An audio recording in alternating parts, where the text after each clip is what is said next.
Welcome back to Theresa.is.Dead. My name is Theresa and I'm very much alive. And if you're new here, welcome. I have an awful garbage mouth and I am a garbage person. If you're not into that or weird shit in general, then this is probably not the place for you. Feel free to X out the video here. No harm, no foul, but I'll remember our time fondly.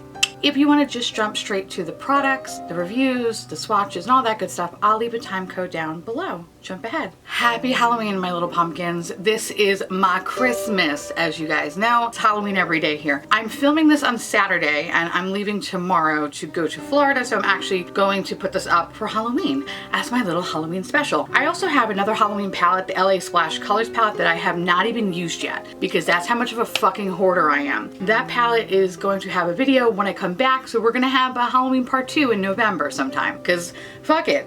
It's Halloween every day here, so whatever. Before I jump into the video, I actually want to say a thank you. I went to the post office today because 2 people reached out to me and said that they sent me something, and I want to make sure I get it before I leave for Florida. I love you guys. You guys are fucking, you kill me. All right, so let me show you what it is. I got a box, right? Look what it says. I went to the post office, I go check my P.O. box, I have 2 slips in there, right? I was like, okay, cool. So I go up to the window and it was like this big guy, old guy, obviously looked like he did not want to fucking talk to anybody. He's like, what's your box number? So I tell my box number. Okay. He comes back with this box and this package. The box literally just has this tape on top of it, and he looks at me, he looks at the box, he looks at me again and goes, this was open when it got here. Now, that little message that you see in the box, I didn't see that, right? The box was like where he was, and there's like a 3-inch bulletproof glass between me and him, so I can't really make out what anything says. So I said, oh, okay.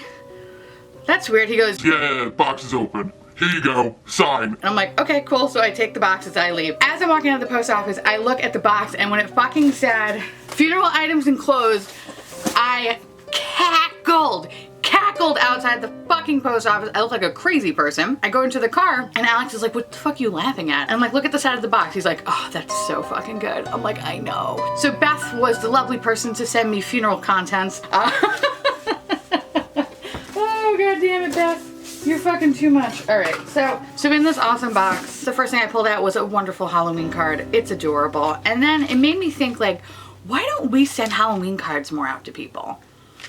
You know, I think we should. We send Christmas cards out. Fuck, we should start sending Halloween cards out. So maybe we should make that a thing for next year. Everybody should send out Halloween cards. That's me. I'm pretty sure that's probably the most authentic representation of me. So thank you, Beth. I love it. She also sent me a very, very nice note. I actually just realized what she said on the back of the cards, and sorry for shitty handwriting. Girl, me and you both, we both have shitty handwriting, but actually I can understand yours. I think mine's a little bit worse. Anyway, Beth left me a really, really sweet note. So the note pretty much said that she made me this adorable fucking pillow, which says, ghouls just want to have fun. This is fucking amazing. And I'm actually really jealous that you can do this. My mother-in-law is really good at like crafting stuff like this too. And I'm always amazed how she does it. I wish I had the patience to do this. I really do, but I know me. I'm literally going to stab myself with a fucking needle and then just cry and then curse it out. I really wish I had the attention span to learn how to do this, but I don't because I'm really not that creative. And I really suck at using my hands. That's why I use my mouth so much. That's what she said. Michael. That's why I really, really like this pillow. That sounded really weird when I said that out loud, actually. I really fucking appreciate it. This is so fucking cute. I love it so much. Thank you so much. And I know you said cat hair. There's no cat hair on it, so we're all good. And the other thing that she sent me was this adorable dish towel. I'm gonna be that person that has this up year round, because I'm not one of those people that like, oh, I only put Halloween stuff up on certain times and I take it down for Christmas. No, bitch, it's Halloween every day in my kitchen. So I'm gonna have these adorable little dish towels. I really appreciate it. Thank you so much. I love it. Thank you for sending that box though. That message killed me. Thank you for freaking them the fuck out. I so appreciate it. I adore and love your face.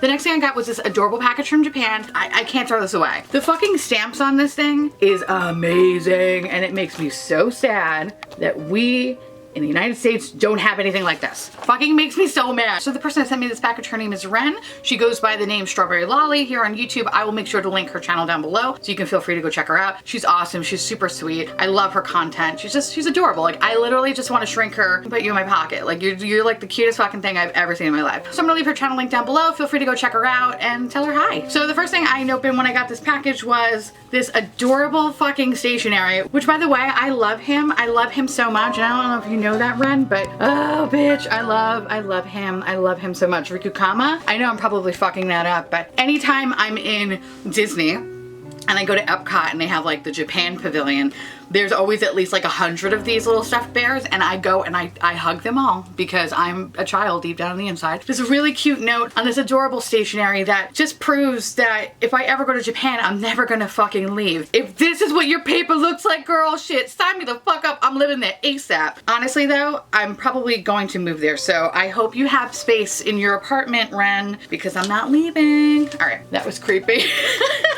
I'm sorry, but I'm not sorry at the same time. First of all, I'm a sucker for packaging. I'm a sucker for anything adorable and cute, and Ren just knows me that well. So one, I got Pringles. I have no idea what flavor they are. I think they're bread, right? But here's the thing. It kind of looks like pound cake, not gonna lie. It's probably bread flavored, but I want to believe that it's pound cake flavored. I don't know, as soon as I saw it, I went, oh my God, it's pound cake flavored. And Alex is like, you're a fucking idiot.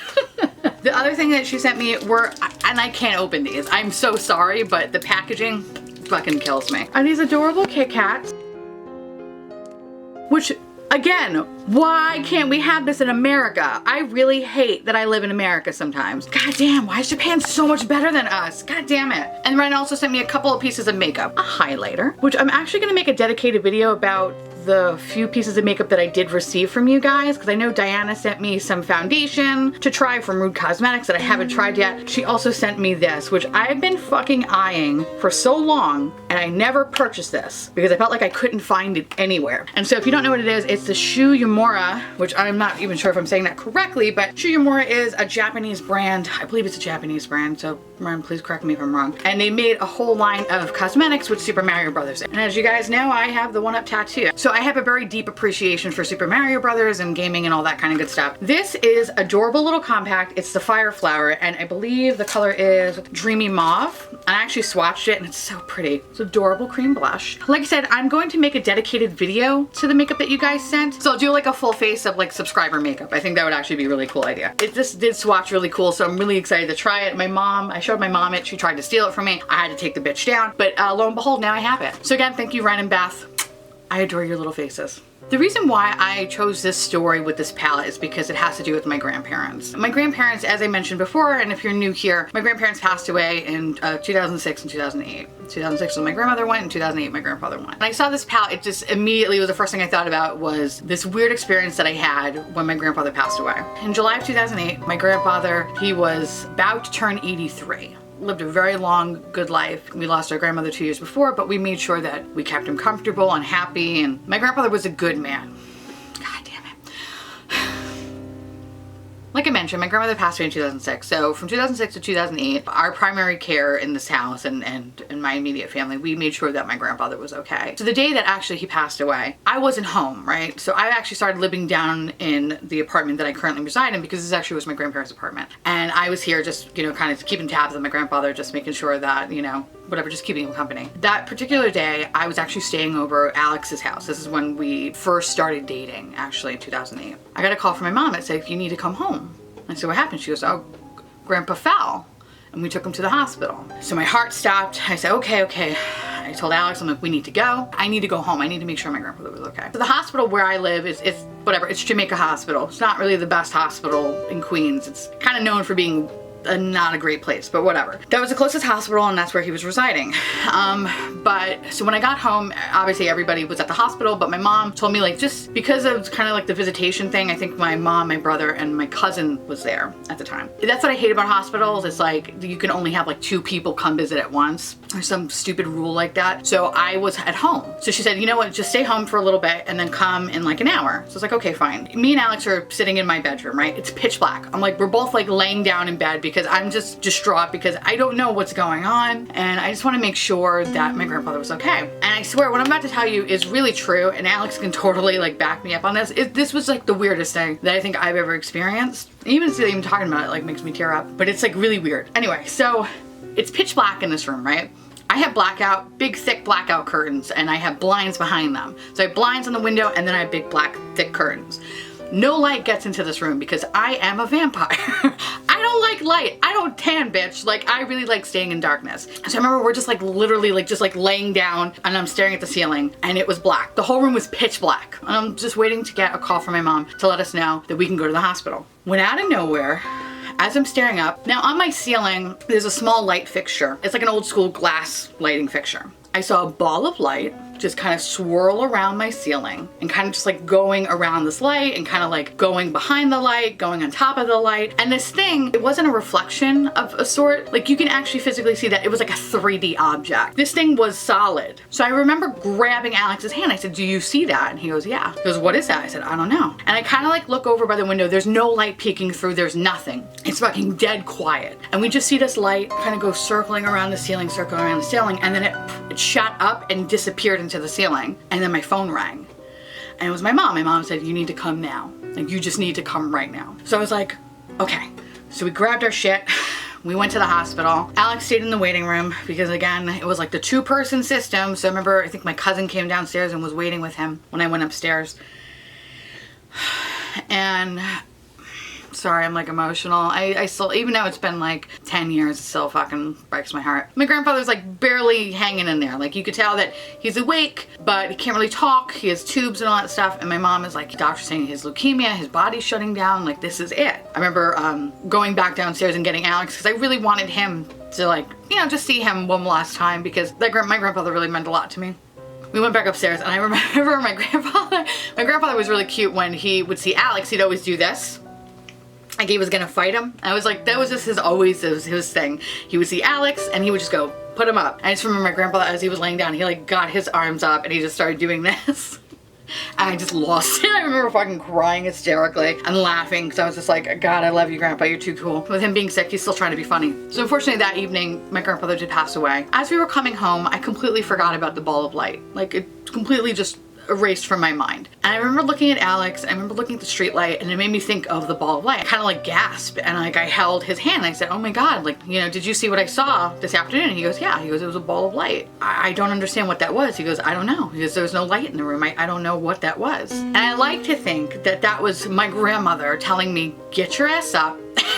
Time to go to the hospital," because my grandmother, she was like a take no shit kind of woman. And I feel like I got a lot of my personality from her. She's fucking awesome. That's the woman that taught me how to curse. I watched that woman say fuck 5 times in a sentence once. Like, my grandmother was fucking awesome. God, I love her. That's what I like to think, that that ball of light signified that was my grandmother being like, "Get your shit. You gotta go. Like, this is it." And yeah, it was just such a weird experience, the whole thing. But I think that's why when I saw this palette, that was the first thing I thought about, was this story. And so that's kind of the reason why I saved this particular story with this palette, because I just felt like it made the most sense. Now, the other thing is that since I still live in this apartment or whatever, my grandfather used to, he used to wear these slippers that would, he had that old man shuffle. You know, like that little shuffle that old men and women get, where they just like, they don't pick up their feet, they're like, and they kind of just like glide. They just like shuffle from place to place. Occasionally, sometimes, in the daytime, I'll hear shuffling in the kitchen. Or when I'm in the basement about to do laundry, above me, I hear shuffling and nobody's home. And it just makes me so happy to know that he's still here, kind of just hanging around. And I imagine my grandmother is probably still here somewhere, probably telling somebody to go fuck themselves. But that always makes me happy to hear that. So yeah, that's my story.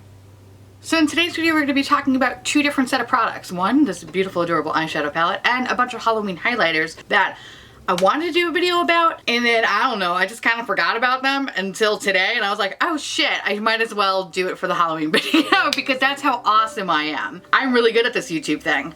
First of all, I'm so sorry that it took me a long time to do this video, and I think it's because, well, one, the story always makes me a little sad. But 2, I wanted to leave this the way that it was because I didn't give a shit how the palette would perform. Because I love this packaging so much that I didn't give a fuck. Anyway, live people tend to ignore the strange and unusual, but they won't be able to ignore a bold makeup look. This eyeshadow palette from Beetlejuice features a handbook for the recently deceased design. It opens up like a book to 12 appropriately titled coffin-shaped shades. Afterlife, Lydia, Shrunken Head, It's Showtime, Juno, Beetlegeist, Bioexorcist, Sandworm, Dante's Inferno, Miss Argentina, Darkroom, and Strange and Unusual. There is an interior mirror with Beetlejuice verbiage and a gravestone and beetle design. This palette will go ahead and make your millennium. I think I was very fearful about trying this palette because I had a feeling that this was gonna suck. And I didn't want to talk shit about this palette because I was like, this packaging is everything, I don't care. I was pleasantly surprised how well these eyeshadows work. This is actually probably, I would say, on par with the Nightmare on Elm Street palette and not the same quality as the Friday the 13th palette. I really do enjoy the color story for this palette. It matches not only the movie but the cartoon that we all know and love. And if you don't know it, you need to Google it because it was fucking everything. I used every shade in this palette with the exception of Sandworm because I only have so much lid space, but I used every other shadow in this palette in some sort of capacity on my eyes. The one that I was most disappointed with, which pretty much actually the only one I was disappointed with, was Miss Argentina. There really is no payoff, no pigment, no nothing to it. And it bumps me out because Miss Argentina is such a really cool character. It's all very personal. And I'll tell you something. If I knew then what I know now, I wouldn't have had my little accident. I also feel like this color, actually to come to think of it, while I do like this color story, this is kind of far removed from her character. I kind of almost wish that there was a little bit more of a maroon shade in here. Maybe that kind of could be in place of that. Because while I do appreciate a lot of green representation in this palette, that green shade was just not good. This green shade, fucking awesome though. And then this kind of beautiful blue-green color, love that one. That one is probably actually my favorite shade in the whole palette. It was just so pretty and so easy to use. The biggest thing that sucks about this whole palette, honestly, is the fact that there's a lot of fallout. And when I first initially started doing my makeup, I didn't put a shadow shield down, so I was like, bam, it was like a bunch of fucking green, and I was like, no, not today, Satan. So when I put a shadow shield down, it saved a lot of it. But as you can see, there is a lot of fallout. So if you do have this palette, or if you somehow do find it somewhere in the abyss, I would highly recommend either using a shadow shield or just doing your eye makeup first and then your base. You will thank me later. These 2 shades, both Juno and Afterlife, I felt like she didn't really look so great with a brush. However, with a finger, it looked awesome. Everything else worked perfectly good with the exception of Miss Argentina. The other thing I want to point out is this shade Strange and Unusual, which is not a real true black in my eyes. It's kind of more of like a dark charcoaly black kind of color. It almost has the appearance of soot in a weird way. This shade is incredibly soft, like really soft, where I was pressing my brush in it and it was actually kind of creating dents. So you kind of have to be careful with that shade. These eyeshadows are very powdery, so if you do have the protector sheet, where I don't know where the fuck I put it, I would totally recommend leaving it there because otherwise I can see this becoming a huge mess. The other thing that kind of bugged me a little bit was the pan sizes. While I think it's so cute that they're little coffins, I love that. They're a little small, kind of a little difficult when I have to like use my finger, for example, because I have, you know, obviously sausage fingers, or if I use like a big fluffy brush, I found that it wasn't really kind of getting completely in the pan. However, not the end of the world. If that's really my only complaint, I will shut the fuck up about it. So for today's palette, I actually created 2 different looks. I have like this green dream over here and this orange creamsicle on this side. I really like both of them. I think Alex said he gravitated more towards the green because he felt like I would probably wear this every day. This is a little bit too jazzy for me. Little does he know, I probably would wear this to work. I really do like it. I think it actually came out really pretty.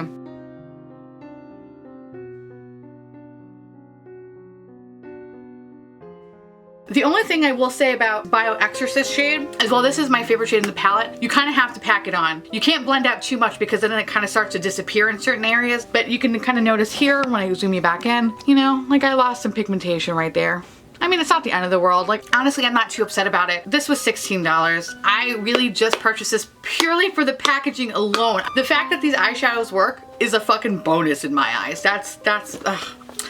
I'm gonna be buried with this shit. I'm so excited. So if you do own this, you're one of the lucky ones. And if you don't own this, it is still technically on the Hot Topic website, but it just says out of stock. I would just keep refreshing it every day until this motherfucker comes back into stock. So, last but not least, let's talk about some highlighters here. So I realized a long time ago, Wet n Wild came out with some Halloween highlighters. And a lot of them actually mirrored the highlighters that came in the Gothographic collection, but I am a sucker for anything with skulls, so I had to go pick these guys up. I actually bought all 4 of them. It is the Moonlit Gleam, which is actually what I currently have on my face, because this is the one I felt like that was most flattering to this eye look. The next one is Caught in Your Web. If You Got It, Haunted. And not your basic witch, which honestly, I don't know what to do with this black one because, yeah.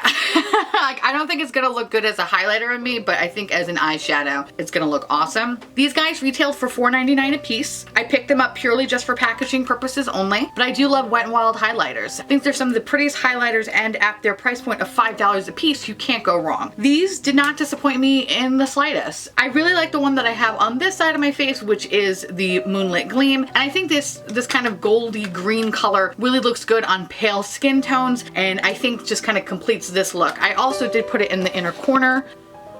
I felt like it just tied the look all together. I think these are perfect, especially if you are a Halloween person like me. These are gonna be great in your collection. They're probably on clearance, so if I were you and they're available or you see them, I would totally pick them up, because even at a $5 price point, I think they're completely worth it, but if you can get them fucking cheaper, that's even better, girl. Go for it. On this side of my face, I have a Makeup Revolution highlighter, which is their Haunted Lights, which I think actually came out last year as well. And last year I did purchase this and I kept this on my vanity. However, due to some shifting and neighbors and all that kind of good stuff, it fell and it broke into a million pieces. So I was actually really sad because I really like the packaging on this guy because it is a perfect skull. It's amazing. Makeup Revolution highlighters are interesting where they're very powdery. And I felt like that with, especially with like the Emily Noel collaboration. They're very soft. I think in terms of like drugstore highlighters, the Maybelline highlighter or Wet n Wild or Essence, it doesn't really hold a candle to it. And I always find that these highlighters in particular are very powdery and you have to build them up. So in this side of my face, I feel like it's not there anymore.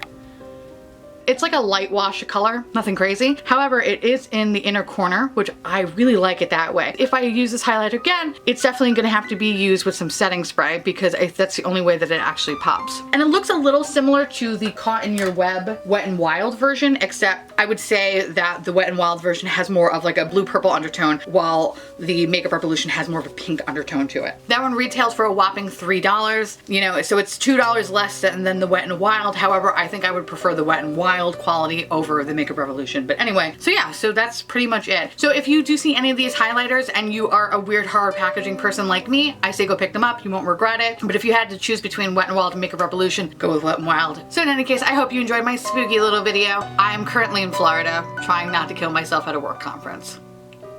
I want to say thank you so much for watching. I truly appreciate it as always. Feel free to like, comment, hit that subscribe button, it's free, and hit that bell icon for notification of all my future posts. Follow me on Twitter, Facebook, and Instagram. And yeah, I guess that's about it. So I will see you little spooky pumpkins later. Happy Halloween. Bye.